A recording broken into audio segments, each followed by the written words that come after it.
friends, I am Kanchan from Akulmach Technologies and welcome to our series, The Great Kings of India. Today we are discussing a very interesting personality of our history, Chandragupta Maurya, who established Mauryan Empire and ruled a successful era at that point of time with the help of his teacher Chanakya. We can see the economic prosperity, reform, infrastructure, development during his era. And he is one of the greatest king of Indian subcontinent. So to discuss further about his personality, his administration, his army, we would like to invite the renowned historian, Professor Meeta Joshi, who is the head of the department of one of the prestigious college in Hyderabad, St. Anne's College for Women. So without wasting any moment, I would like to invite Professor Meeta Joshi. Meeta ji, welcome to the show. How are you doing today? Namaskar, Kanchan. I am fine. Namaste, Meeta ji. I am fine. What about you? How's weather? How's everything? Everything is fine. So today we are discussing about Chandragupta Maurya. So let's start to know more about this great king. I would like to start from his early life because I think we will go step by step. So about his birth, there are many theories, but nothing is confirmed that when he was born. But the Buddhist accounts and the Jain accounts, they say that his father was the head of the Maurya clan. So now this word Maurya comes from Mora in Pali, that means peacock, and in Sanskrit Mayura. So his father was the head of the Maurya clan, and when he got killed, her mother escaped from there and reached Patliputra. There are some accounts in which they say that he was Shudra by origin, because in one of the drama written by Vishaka Datta, Mudra Rakshasa, they refer to him as Vrisala. Vrisala means a Shudra, son of a Shudra. So again, there are many theories about it, but after his birth, he was raised by the people who were taking herds of cows for grazing. Now, when he grew up, he took his education in Takshila. Takshila was a very prestigious educational institution that time, and he happened to meet Chanakya. We call Chanakya as Kautilya. We called his original name was Vishnu Gupta, and Vishnu Gupta had a grudge on the Nanda king Dhanananda. So when Chandragupta Maurya met Chanakya, and then Chanakya took him as his disciple, and under his mentorship, under Chanakya's mentorship, Chandragupta Maurya learned the tricks of administration, the tricks of warfare, so many things Chanakya taught Chandragupta Maurya, and both of them, they built a large army, a huge army from various places of the region and from outside the region also, and finally they defeated the Nanda king, Dhanananda, and then Chandragupta Maurya established his kingdom, which is known as the Maurya kingdom. So it was not. Is it a difficult for? I mean, that point of time. Was it a difficult for a person who's coming from a commoner or that to a background of Shudra? He came from a very humble background. He came from a very humble background, and then under the mentorship of Chanakya, he raised a large army, and then he defeated the Nanda king Dhanananda. Yes, so my point is that people accepted at that point in time. There was no uprising against this commoner because generally bloodline goes on on any throne. So what it was difficult for him to really become the head of the state at that point of time. Not, not really, because there are in some accounts and some Greek accounts, it is written that he may be the mother of Chandragupta Maurya. They say she was a concubine in the Nanda dynasty, Okay. and she was insulted by Dhanananda. Okay. That's why the mother also had the grudge upon Nanda dynasty. Okay. See, like mentioned, when one rises to power, then whoever you are, the main, the main thing here is power. Right. Because he was powerful, he had a huge army. He Okay. had the backing of Chanakya.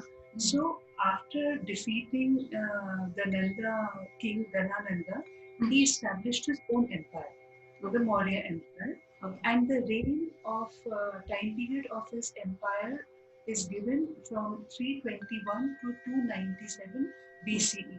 Like his rule was for about 24 years. Okay. Now he took all the principles of statecraft and he developed the infrastructure. He brought many reforms in the kingdom and became a very, very popular king. And some of the stories of the Jain accounts in the Buddha text Mahavamsa, it is mentioned that they are some like miraculous stories.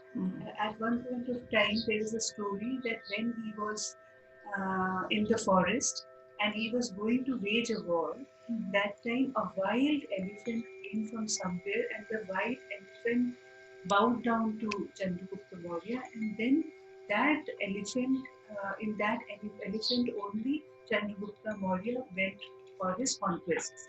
So many stories like this, like a wild tiger, a wild lion, he also came and licked him.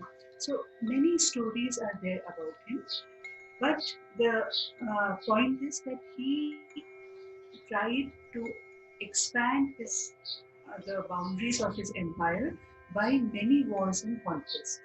By many wars and conquests, and if you see his empire, it was from the northwestern India. Okay, most of the northwestern India up to down south, except some parts of Kerala, Tamil Nadu, and Odisha, because he also wanted Kalinga to be the Maurya Empire, but he could not do that. Neither him nor his son Bindusara, because Kalinga was a very powerful sovereign state that time. So he could not extend his boundaries up to Odisha and Kerala and Tamil Nadu. But it was a huge empire, very huge empire, which he administered with the help and guidance of Chanakya, because the principles of Arthashastra, which Chanakya wrote, he exercised them fully in his empire. And later, as I told you in the previous episodes, Ashoka also, Ashoka's administration was based on the principles of Arthashastra. Because Radhagupta, his minister, was the grandson of Chanakya, Vishnugupta's. So this way, Chanakya, he spread his knowledge, he imparted his knowledge, and they were able to build a huge empire. At one point of time, after Alexander's invasion in 324 BC, when actually Alexander came to India in 326 BC, and he retreated in 324 BC, and he left his Greek governors there in India. So the Greek and Roman accounts, they say that the Greek ambassador, Seleucus Nicator I, he was also like, instead of waging a war with him, he retreated and he gave his daughter in marriage alliance to Chandragupta Maurya. So that showed his power, his suzerainty. All the foreign accounts of that time, the Greek and Roman accounts, they mention Chandragupta indirectly. The name Chandragupta is not there, but his name is Sandro Protos or Androprotos in the ancient Greek and Latin accounts. Okay. Now, if you see his, as I told you, in his kingdom there was a lot of economic prosperity, reforms, and he expanded the infrastructure in a very large way. And in the seventh, the Jain inscriptions which we get of 7th to 10th centuries, we there we do not get the mention of Chandragupta directly, except for a 2nd century text by Roman historian Justin. Justin writes his name, Chandragupta Maurya, but in other accounts he is referred to as Sandrokotos or Andriokotos. And they have written about his glory, his rule, that how good a king he was, how powerful a king he was. That all is mentioned. But you don't get his real name, Chandragupta, there. There they have mentioned him as Sandrokotos or Androkotos. And if you see the different accounts, various Sanskrit texts and the Puranas, Arthashastra, as I told you, the Shakadatta's Mudra Rakshas, which was a play. Then Somdev's Katha Sarit Sagar, in that also is mentioned is there. Then Shenin's Brihat Katha Manjari. So at various accounts you find his name, Chandragupta Maurya the Great. Like he is narrated as a very, very powerful, nice, and a valiant warrior, because he expanded the empires to a larger extent. Right. It was, as I told you, almost the entire India except Tamil Nadu, Kerala, and Odisha was under his rule. It's a huge empire, very huge empire. Yeah. Then if we see the Jain text, in that also at many places his name is mentioned, that he was a great king. He did a lot of reforms, and one thing which I wanted to mention is he was Hindu by origin, but in later years of his life, he took Jainism. Right. And there is a story that one of the Jain preacher, his name was Bhadrabahu. Yeah. So he told him that there was a famine of 12 years in his reign. So this Jain preacher, Bhadrabahu, told him it is because of the wars, it is because of the killings, the nature is punishing you. So that's why he went under he took the patronage of this Jain teacher at Shravanbelgola, Karnataka. Yes. And he learned about Jainism. And in the many records it is mentioned that he renounced his kingdom and became a Jain. Yes. And there is a hill in Karnataka which is known by his name. It is known as Chandragiri Hill. Okay. Because he lived there and he practiced Jainism there, and finally he became a Jain monk. So if you see this transformation from a very powerful king to a Jain monk, again it shows that somewhere in his heart he understood that all the atrocities, all the wars which he waged, so many people he killed. So that was that feeling inside his heart that made him to go to this Jain preacher Bhadrava at Shravanbelgola. So all these accounts about him are very, very, they are explained very, very elaborately in you get, as I told you, Roman, Greek, Latin, in all accounts you get the mention of the Maurya kingdom. And some of the this one Greek ambassador Megasthenes, he was in his court for 4 years, Okay. and Megasthenes wrote a book known as Indica. Okay. In Indica, he has explained about Chandragupta Maurya's character, about his kingdom, about his administration, about his army. You get a huge account of Chandragupta Maurya's reign from Megasthenes' Indica. So all these travelogues, and not only Megasthenes, but many other, as I told you, Justin has mentioned his name. Plutarch has mentioned his name.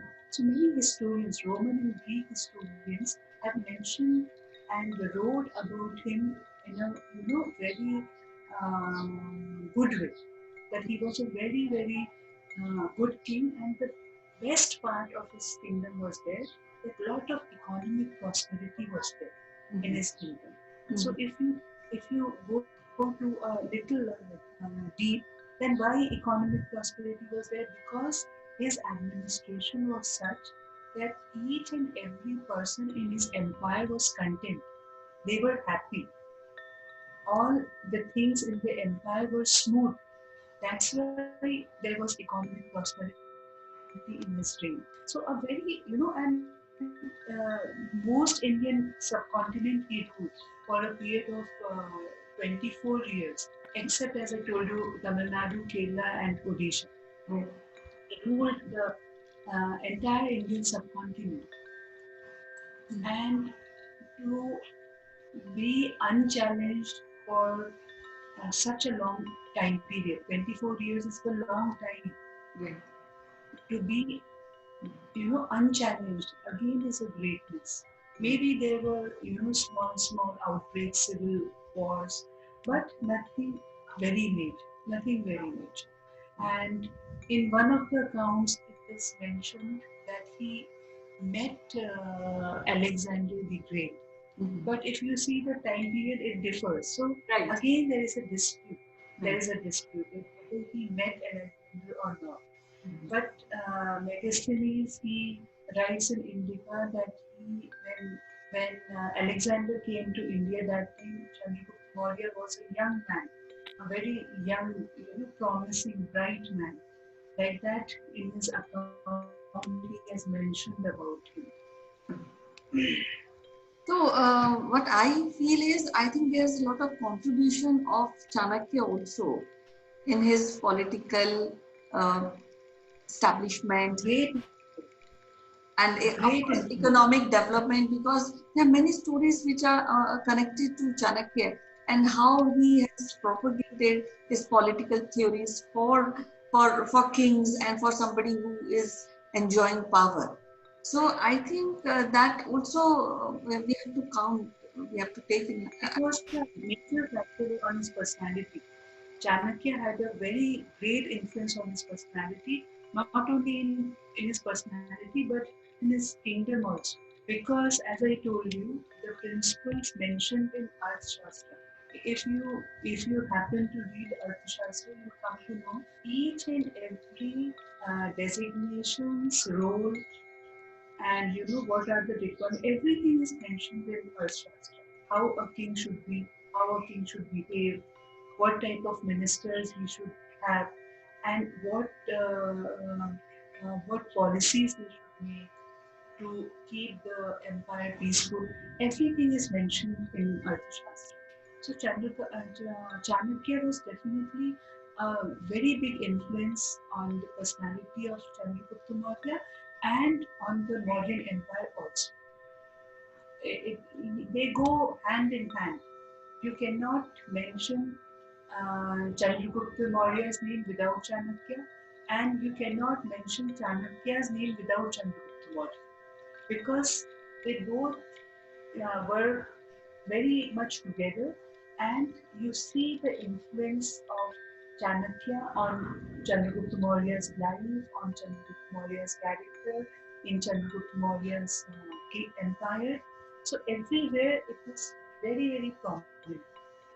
The teachings of Chanakya, what, because he was the chief advisor. Chanakya was his chief advisor. So whatever he said, he he implemented. Chandragupta Maurya implemented. So this was the key.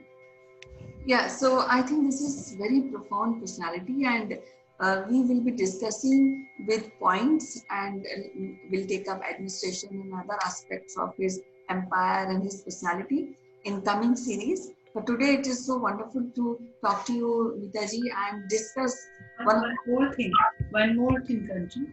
When you see the Sangam literature, you know, Yes, the Sangam literature, in yes, that also Chandragupta Maurya's names mentioned is there. So okay, you can just make out that how great a king he was. yes, yes, In two texts, his name is mentioned. yes, And see, after so many years, still we are talking about him. yes, And our Indian Postal Service, they commemorated a stamp on Chandragupta Maurya in 2001. You get his statue in outside Indian Parliament. So his impact is there, yes. very much there. Yes, all great kings India is still having their impact on the new generation. And if somebody wants to know about them, there are so many texts and so many pointers where they can find out. So it was so wonderful to talk to you, Mitaji, today, and we'll take up this topic further, discuss many aspects of great Chandragupta Maurya in coming series. Thank you very much, Mitaji. It was wonderful to talk to you today. Bye bye. See you tomorrow. Bye.